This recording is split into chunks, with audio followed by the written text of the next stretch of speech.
Pupils across the UK protested yesterday after new rules in schools said they could not use the toilet during lesson time. Locked gates were erected in front of toilets in a move that has been described by students and parents alike as an infringement on human rights. Well, discussing this now with us, this move, is it indeed a human rights violation? Whether it is all about unruly children or whether it is ridiculous rules. We've got writer and broadcaster Tessa Dunlop with us. So where does your sympathy lie? With the pupils protesting about their rights or with the teachers bringing in these rules about going to the toilet during lesson time? I think we have to recognise, especially at secondary school level, children will work. There's always going to be a minority of children who are going to play that system. And they've got additional tools now to allow them to do this so they can communicate with other schools, social media being the obvious one. And I'm a strong believer in education for everyone. And if you're in a school where there's key disruptors, then you need strong discipline. So I first of all, I want to say my sympathy tends to be with teachers. I think a good disciplined school is a school that can educate children better.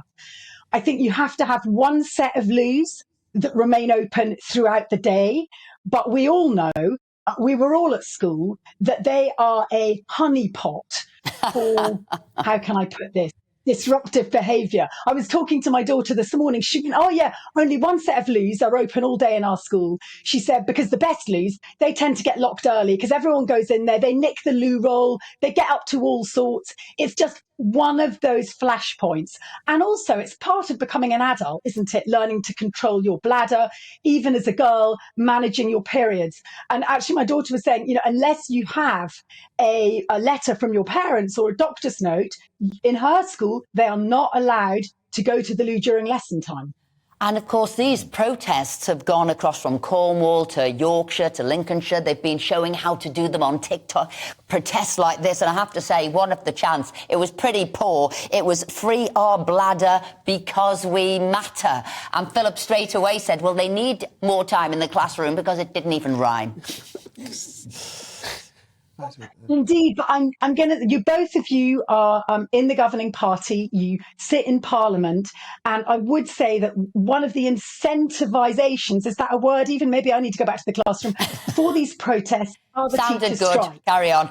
As teenagers were saying to me just yesterday, well, if the teachers are allowed to protest, if they don't have to come into school, why do we? It needs sorted. It is an incredibly tough job being a secondary school teacher. I went in to give a set of lectures in a big comprehensive in London. It was great. It was energizing. My goodness, kids today, they don't clap, they scream. Okay, it's like really full on. This is a big job. I think we need to properly hear the teachers' grievances and we need to get them back in the classroom, because what's happening is the strikes are undermining their authority. And incidentally, this isn't the first TikTok campaign. There was one quite recently called the Devious Lick, where children nicked anything they could, the most unlikely objects possible from the school, and put them on TikTok. You got people removing the tiles off the roof of the school, the soap dispensers, the exit signs. So we've got to recognise, as our children become better equipped to push back, we need to better equip our teachers.